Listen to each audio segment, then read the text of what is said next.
Tonight on the program, we dissect the meaning of quiet quitting and whether it can really be put in practice in Thailand's work culture. Then we find out why young people in Thailand are facing more mental health problems. And we explore the colorful Indian wedding fair in Bangkok. สวัสดีค่ะ I'm Nabunaga. Welcome to This Week with Thai PBS World. For the past week, you may have come across this term which has been trending on social media, which is quiet quitting. Quiet quitting, of course, is not about completely disappearing from work without anyone's knowledge. But what is it really? I recently learned about this term called quiet quitting, where this viral TikTok video, which has gained over 8 million views and over 487,000 likes so far, describes what quiet quitting is all about. Person is not defined by your labor. The video has sparked much conversation on TikTok, along with numerous videos of people giving their take on what quiet quitting means to them. Okay, let's see. Goal for today. Quiet quitting is not about actually quitting your job, but you reject the idea of hustling and you no longer believe that your work has to be your life. Hey boss, quiet quitting can mean that you're still working, but you either work only the bare minimum to meet requirements of your job or get things done only during office hours so that you can focus your time on things you do outside of work. In practice, it can be achieved in many ways. It can include working strictly from 9 to 5 without overtime, not responding to calls or emails outside of work hours, not doing other people's work, or not accepting other tasks or assignments beyond the job description. However, some people may interpret quiet quitting as slacking off or not being enthusiastic enough about your work. Many will argue that the whole point of quiet quitting is that you reprioritize what really matters in your life, whether it's your family, your friends, or even yourself, such as having me time. So quiet quitting can be a tool to help prevent burning out, improve time management, work-life balance, and most importantly, your mental health. In fact, burnout is a real problem for Thai employees at all levels. According to Thailand's Office of the National Economic and Social Development Council's Social Situation and Outlook for the second quarter of 2022, burning out is one of the main issues that needs to be addressed. Citing information from a survey by Mahidol University back in 2019, it also reports that all types of workers in Thailand are suffering burnout. Employees working in state enterprises are burning out the most, followed by employees in the private sector, government officials, and business owners. The top reasons are their heavy workload, dealing with employers who lack responsibility or do not listen to their subordinates, or no work flexibility. On this issue, President of the Personnel Management Association of Thailand, Dr. Bawanan Thongkalaya, told Thai PBS World that the quiet quitting trend may have been triggered by the COVID-19 pandemic. This is because people experience drastic changes to their ways of work, to a point where they feel like they are burning out and under immense pressure, which has ruined their work-life balance. Therefore, young professionals want to set clear boundaries between the work and personal lives. อย่างที่พวกเรารับรู้กันในฐานะของการเป็น hybrid workplace นะครับการทำงานแบบ hybrid นะ work from anywhere work from anytime แล้วก็สิ่งที่มันเกิดขึ้นมาเนี่ยมันก็คือไอ้การทำงานแบบ hybrid workplace เนี่ยเส้นแบ่งระหว่างงานนะกับเรื่องส่วนตัวเนี่ยบางทีมันเส้นบางๆนะครับหรือแทบไม่มีเส้นเลยเป็นเรื่องเดียวกันไปเลยมันทำให้คนเนี่ยทวินหาเรื่องของตัว work-life balance นะครับ To deal with such challenges, Dr. Bawanan suggested that organizations should be more employee-centric, where employers or immediate bosses focus on what the employee wants and how they can support or help them achieve it, while ensuring their happiness with their work. นอกจากเรื่องการสนับสนุนพนักงานแล้วสิ่งสำคัญเนี่ยก็คือต้องมองเรื่องของการสร้างวายครับการสร้างคุณค่าในการทำงานของตัวเขาเองคนรุ่นใหม่เองนั้นต้องยอมรับนะครับการทำงานเนี่ยมันคงไม่ใช่เป็นแค่ทำงานเพื่อเงินเดือนอย่างเดียวเนาะเขาหาความหมายอะไรบางอย่างในชีวิตนะครับนะเพราะฉะนั้นเนี่ยหัวหน้างานผู้บังคับบัญชาหรือองค์กรเนี่ยต้องสร้างคุณค่าในงานจริงๆ ต้องทำให้เห็นว่าไอ้งานที่เขาทำมันไม่ใช่เป็นแค่ภารกิจสำเร็จเพื่อ achieve KPI นะฮะที่วางเอาไว้เท่านั้นเองแต่ต้องทำให้เห็นว่าจริงๆมันใหญ่กว่าตัวเขาเองใหญ่กว่ามัน impact กับใครบางคน Now let's have a listen to what people think about the quiet quitting trend, as we also find out how many young Thais are trying to maintain their work-life balance. The COVID-19 pandemic has completely transformed the way business is done and how people live. Working from home, then back to the office means the thin line between life and work for some is disappearing. The term quiet quitting has become more prevalent recently, and it is what Gen Z workers claim will help them avoid burnout and maintain an acceptable work-life balance. Quiet quitting เนี่ยไม่ทราบนะครับว่ามันคืออะไรแต่ว่าถ้าเกิดว่าให้คิดว่าคืออะไรก็น่าจะเป็นแบบการออกจากงานนะครับ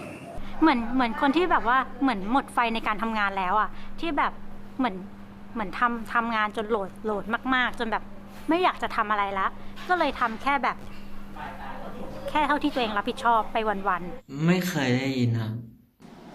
Actually, quiet quitting doesn't mean quitting at all. It is a buzzword for a mindset that avoids occupational burnout and pays more attention to one's mental health and personal well-being.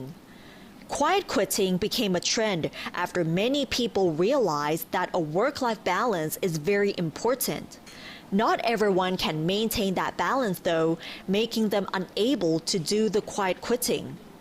ผมว่ามันจำเป็นนะครับที่จะ work life balance เพราะว่าชีวิตมันก็มีมากกว่าการทำงานนะครับอาจจะต้องมีอย่างอื่นควบคู่ไปด้วยให้มันสมดุล work life balance ตอนนี้ก็ยังไม่ค่อยสมดุลเท่าไหร่อาจจะต้องทำงานมากขึ้นกว่าเดิมเนื่องด้วยแบบเราก็มีภาระอะไรหลายๆอย่างค่าใช้จ่ายเรามองว่าถ้าทุกคนอ่ะเอาแต่ทำแค่ของตัวเองเอาตัวเองรอดอ่ะแล้วงานส่วนรวมมันก็จะพังก็จะไม่มีใครทำแล้วถ้าเราทิ้งไว้ให้แค่คนเดียวทำไอ้คนนั้นมันก็จะไม่ไหวเหมือนกันการที่เราทำงานแบบหนักๆอยู่เย็นอยู่อะไรเงี้ยสำหรับตัวบริษัทแล้วอ่ะเขาไม่เคยมองว่าเราดีนะเขามองว่าเรากินน้ำกินไฟบริษัทอันนี้คือโดนพูดใส่ตัวเลยซึ่งตอนนั้นรู้สึกเสียใจไหมก็รู้สึกนะแต่ว่าทางที่แบบเราก็เต็มที่เนาะอุปสรรคก็คือกฎระเบียบที่ทำงานนี่แหละครับบางบริษัทเนี่ยเขาไม่ได้เขาก็มองในมุมเขาก็ต้องเข้าใจครับเพราะว่าเขาจ้างเรามาเต็มเวลาครับเราก็ต้องทำงานให้คุ้มแค่นั้นแหละครับก็ส่วนหลังเลิกงานเนี่ยก็เราก็ต้องไปพักผ่อนครับถ้าเราไม่มี work life balance ก็ทำให้สุขภาพจิตของเราอาจจะเสียได้นะครับส่วนตัวของผมเองตอนนี้ก็คิดว่าก็ work life balance ได้ดีนะครับก็ไม่ได้มีปัญหาด้านสุขภาพจิตอะไร In fact, the concept of quiet quitting is nothing new, and people have already been adopting this idea, especially when they have to deal with toxic people and working environments. Our reporter Jirapha Bunyatat talked to an employee who have adopted the quiet quitting concept, as well as a supervisor on how they deal with employees who are quiet quitting. Although quiet quitting has become a buzzword and a new trend among Gen Z workers, there is nothing new in its definition. Other names for quiet quitting could be not very productive, lack of ambition, shiftless, or freeloader. But generally speaking, there are two meanings of quiet quitting. คำว่า quiet quitting นะคะก็หมายถึงว่าการทำงานแบบที่เขาเรียกว่าไม่อินนะคะหรือว่าทำงานแบบเขาเรียกว่าไม่มีไฟแต่ว่าไม่ถึงขั้นต้องออกแต่ทีนี้ไอ้คำว่า quiet quitting เนี่ยจริงๆแล้วมันมีประมาณ2ความหมายเนาะคือความหมายแรกเนี่ยก็เป็นความหมายในเชิงลบนะคะความหมายเชิงลบก็หมายความว่าถ้าเท่ากับภาษาไทยก็คงเหมือนเช้าชามเย็นชามมันมีเซนส์ของความขี้เกียจอยู่ในนั้นนะคะเป็นการทำงานแบบเขาเรียกว่าทำน้อยกว่าที่ควรจะเป็นคราวนี้มันก็จะมีมุมอีกมุมหนึ่งเขาเรียกว่าเป็น quiet quitting ที่เป็นแบบมุมกลางหมายถึงอะไรมันเป็นภาวะของการจัดการตัวเองของพนักงานเขาทำงานเขาเรียกว่าไม่ถึงทำงานขี้เกียจนะแต่เรียกว่าทำงานแบบรักษาระดับคือทำงานตามท ที่เจ้านายหรือบริษัทร้องขอเพียงแต่ไม่ใส่อารมณ์เข้าไปไม่ใส่เติมไอเดียอะไรใหม่ๆที่มันเป็นตัวเหนือกว่านั้นน่ะเข้าไปนั่นก็เพื่อจัดการตัวเองให้ยังพอไหวยังพออยู่และพอทำงานไปได้ There are various factors that trigger quiet quitting, whether it's a heavy workload, a hierarchical corporate culture, toxic colleagues, or even an inflexible boss. Sirinan was one of those who engaged in quiet quitting for 6 months before she actually quit. เป็นครีเอทีฟแล้วก็สไตลิสต์ค่ะที่บริษัทแบรนด์เสื้อผ้าแห่งหนึ่งนี่ค่ะก็ตอนเริ่มทำงานที่แรกนะคะก็จะเหมือนเพิ่งจบใหม่ๆเราก็จะแบบไฟแรงแล้วก็แบบตั้งใจในการทำงานมากก็จะทำงานค่อนข้างหนักแต่พอเหมือนทำงานได้สักพักประมาณเริ่มปีที่2ปีที่3อะไรอย่างเงี้ยค่ะก็เริ่มเหมือนมีปัญหาในการทำงานค่ะเหมือนบางครั้งเราทำงานไปอย่างเต็มที่แล้วแบบทำอย่างดีที่สุดแล้วแต่ว่าก็ไม่ถูกใจของโอนเนอร์หรือว่าแบบหัวหน้าอะไรอย่างเงี้ยค่ะก็เลยทำให้เรารู้สึกแย่แล้วก็แบบมันไม่มีกำลังใจจะทำงานต่อ As far as talent management is concerned, quiet quitting becomes a problem when employees fail to achieve the company's challenges. So, what can the companies do to tackle this problem? อย่างแรกเลยคือถ้ามันเป็นเรื่องของตัว structure หรือว่าตัวโครงสร้างองค์กรเนี่ยก็ต้องหาวิธีการปรับโครงสร้างองค์กรให้มันเขาเรียกว่ามัน flat ขึ้นไม่เป็น hierarchy นะคะ flat หมายถึงว่าองค์กรค่อนข้างไม่ได้มีหัวหน้าหรือขั้นตอนเยอะคือทีมทำงานร่วมกันหมดไอ้ลักษณะอย่างนี้จะทำให้ไอ้ขั้นตอนหรือการคุยเลยก็ตามเนี่ยมันจะน้อยลงอย่างที่2คือถามว่าแล้วแก้ manager หรือตัวหัวหน้าสิ่งที่ HR จะเข้าไปช่วยได้ก็คือการอย่างหนึ่งนะคะถ้าไม่ใช่ไปปรับเปลี่ยนตัวหัวหน้าก็คือการ training ความเป็น leadership เพราะหัวหน้าบางคนก็ไม่ได้แปลว่าเกิดมาเป็นหัวหน้าเขาเองก็ต้องการเติมสกิลทางด้านนี้เข้าไปด้วย From the employee's point of view, quiet quitting is a way to rebalance their work life and personal life, and in some cases, is a way out to prevent them from burning out and maintain their sanity. And now let's have a look at the other stories in our weekly roundup. A 7-year-old girl was found dead in a school van on Tuesday afternoon at a school in Chonburi province, having been locked in the vehicle from morning until about 4 p.m. The girl's parents petitioned the Justice Ministry on Thursday, demanding a second autopsy to determine the actual cause of the girl's death. A Thai drug suspect was shot dead and 3 others were arrested in a drug bust in the Cambodian capital of Phnom Penh on Wednesday, according to the Khmer Times. Authorities seized more than 20 kilograms of drugs, including ketamine and other controlled substances, and are currently looking for other suspects.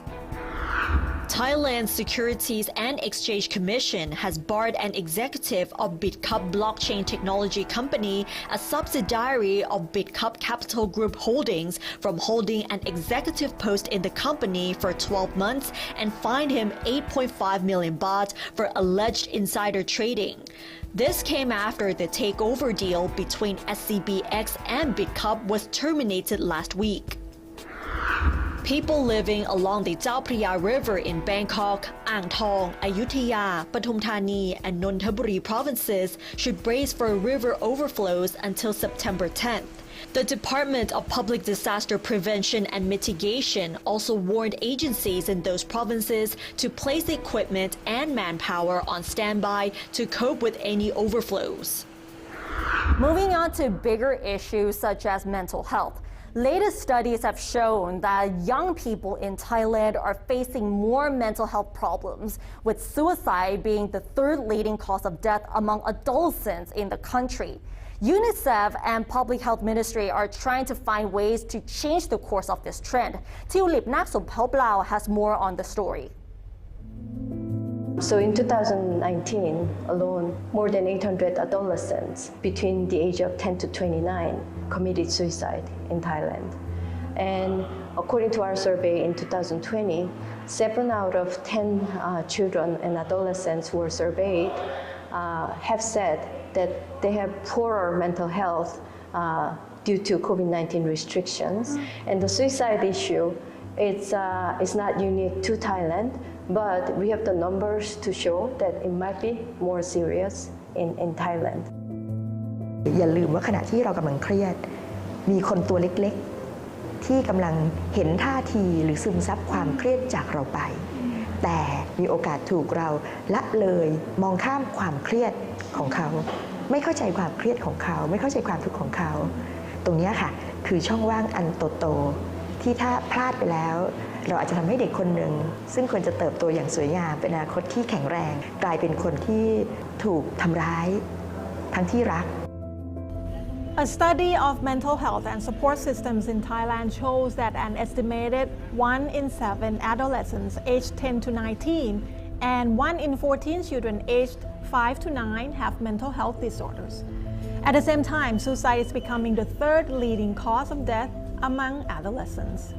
Since 2020, UNICEF and Thailand's Department of Mental Health have been working on destigmatizing and raising awareness of mental health among young people and their parents through a series of initiatives, whether it's online or on ground.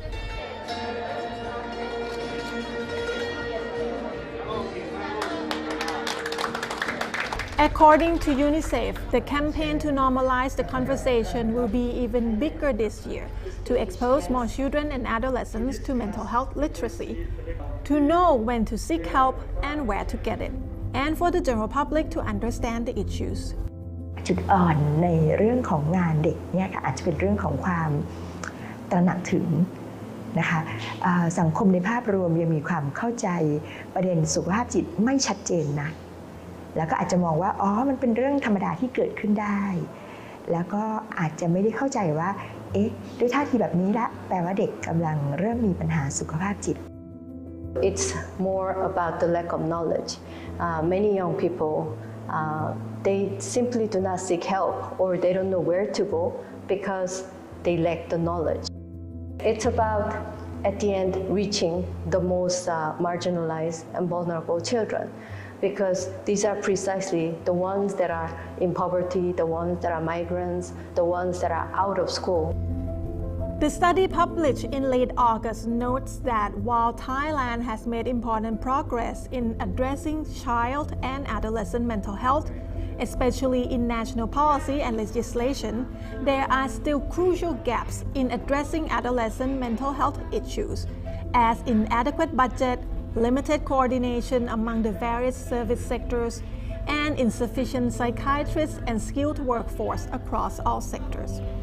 Kim said that the pandemic actually shows that Thailand has strength when it comes to family and community networks because when children suffer from issues, if they have someone to turn to, then they will be far better than being isolated or not knowing where to turn. Dr. Amporn also sees the same strength in Thailand's community, especially in rural areas where a neighbor's children are treated as their own. จุดแข็งของครอบครัวในชนบทเนี่ยยังเป็นสิ่งที่เอื้อต่อการทั้งส่งเสริมสุขภาพจิต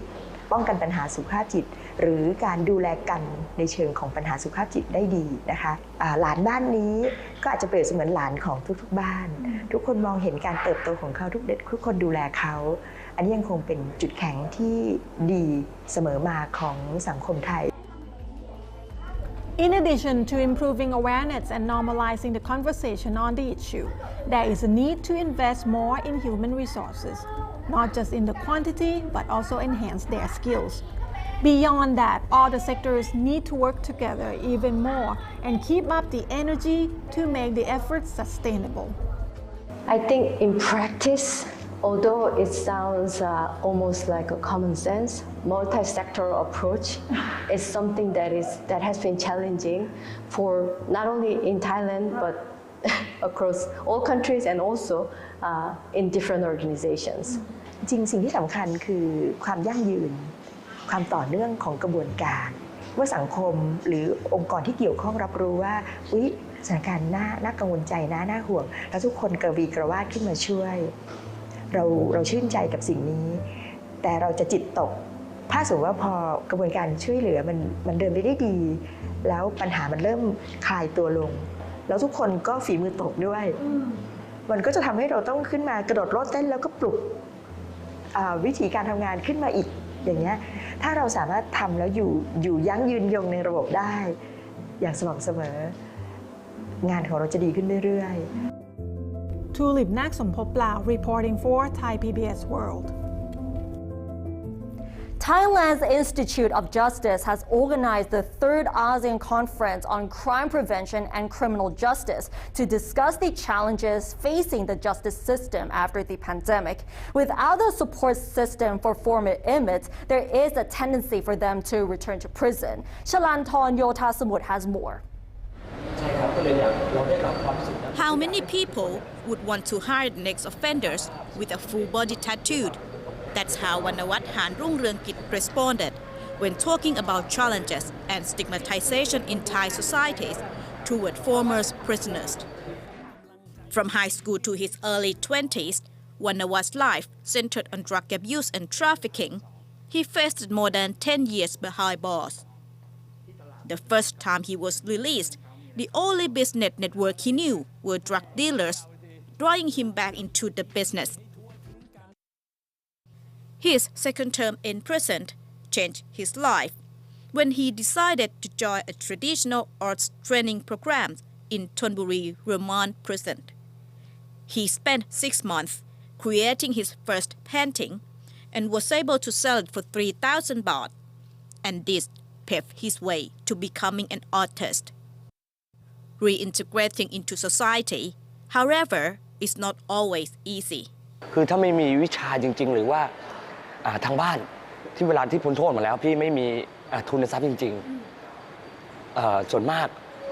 ผมให้ 80% เลยนะพี่จะกลับเข้าไปใช้ชีวิตวนเวียนอยู่คือกฎหมายของประเทศไทยเนี่ยคือเขาจะค่อนข้างที่ผู้ต้องขังที่ถูกจำคุกครั้งแรกสามารถออกมาแล้วยื่นขอรับทุนประกอบอาชีพได้แต่ผมอยากถามกับหน่วยงานที่เขารับผิดชอบตรงนี้พี่ว่าพวกที่รอบ2รอบ3หรือรอบ4รอบ5รอบ2ขึ้นไปจะไม่สามารถกลับตัวเป็นคนดีได้เลย Philippines, one of the most overcrowded prison systems in the world. Around 10% of inmates are female. Molly Alvehar, an ex-offender from the Philippines and a mother of 3, shared her story of hardship while in prison. We have these visitation rights every weekends. They get to visit me, but they don't know that they were visiting me inside an institution or prison. They just knew, especially my youngest, she knew that I was just studying inside. Why you cannot go out like that? So in terms of the support system in Manila, I think that was the government, they lack of the support system because, for me, I don't, in some, I don't generalize it. In some areas, you will feel discriminations. They don't have these programs for the ex-offenders. But inside the institution, before you will be released, all of the programs, the reformation, so you will be ready in going out. Career programs and a vocational training are provided in many ASEAN countries for the incarcerated people. Many, however, are arts and craft skills, which might be inadequate in the fast-changing world. Last year, Singapore reported the lowest recidivism rates in 30 years, partly due to its rehabilitation and community correction programs. People will rob you and kill you for $1.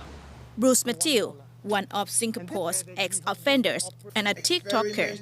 shared his view on Singapore's support system. Inside, we're given counseling to change our mindset. That is to allow us to see an alternate life that we can have versus the one that we now have, and that to me is very important. And before our release, we are, we have people, we have organizations coming into prison to say, hey, these are the jobs that are available. Would you like to work with me? All right. And when we come out, we can either go to them, or if we so choose, we can choose. We can go to organizations like East Coast, like Yellow Ribbon, where they do have job placement. Bruce believes that the two key factors in ex-offender re-entering society successfully are themselves and community acceptance.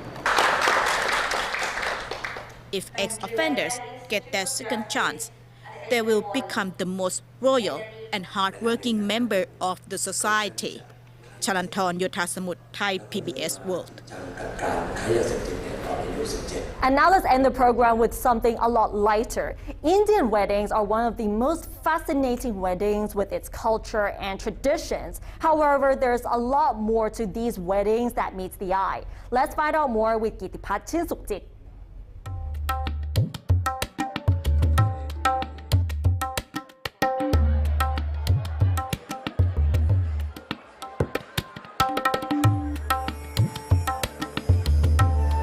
Masala is what we know as the blend of ground spices originating in India, which produces very strong and spicy dish. So today I am at the Masala wedding fair, where we will explore the spicy flavor of Indian wedding tradition. The Masala Wedding Fair is the largest and the most popular Indian wedding exhibition in Thailand, and this is its 9th edition with the aim of promoting Thailand as the best and the most ideal destination for Indian weddings. According to the president of Thai Indian Wedding Association, the Masala Wedding Fair this year has welcomed almost 7,000 visitors. The 9th edition is bigger, better, and it's the first edition after COVID. You know, we had 2 years hiatus, 2 years of no activity. So a lot of people have been wanting to get married, so there's been a lot of pent-up demand. So as you can see, we are very successful. We have a lot of people who are back, you know, to Masala Wedding Fair because they need to prepare for their weddings also. There are around 90 exhibitors showcasing all the goods and services that one would need to plan an Indian wedding, as well as products suitable for brides and grooms-to-be, honeymooners, and vendors or planners who are looking to expand their networks. For Ram, Thailand is one of the best countries for wedding ceremonies and absolutely ready for any and every type of wedding. Here, you can source everything you need for your wedding all under one roof. So basically, if you want entertainment, if you want catering, if you want wedding planners, if you want venue, if you want photographers, if you want dancers, everything all under one roof. I need to also remind you that Indian weddings that come to Thailand don't just come from India, they come from all over the world. So you get married in Thailand. Thailand is very accessible. We have so many flights from all continents serving us. In terms of hospitality, we are second to none. In terms of food, we are fantastic, you know. So, I mean, it's Thailand. The Indian traditional wedding has its own unique ceremony with days of partying and dancing in celebration. Thai wedding starts in the morning and gets over by evening. Here we have 3 to 5 days of festivities, you know, non-stop eating, non-stop parties, non-stop dancing, you know, and of course we have some religion also, we have a lot of culture also, but, you know, it's about celebrations, you know, so, and coming together of so many family members, of friends, business partners from everywhere. Kitipat Chinsukjit reporting for Thai PBS World.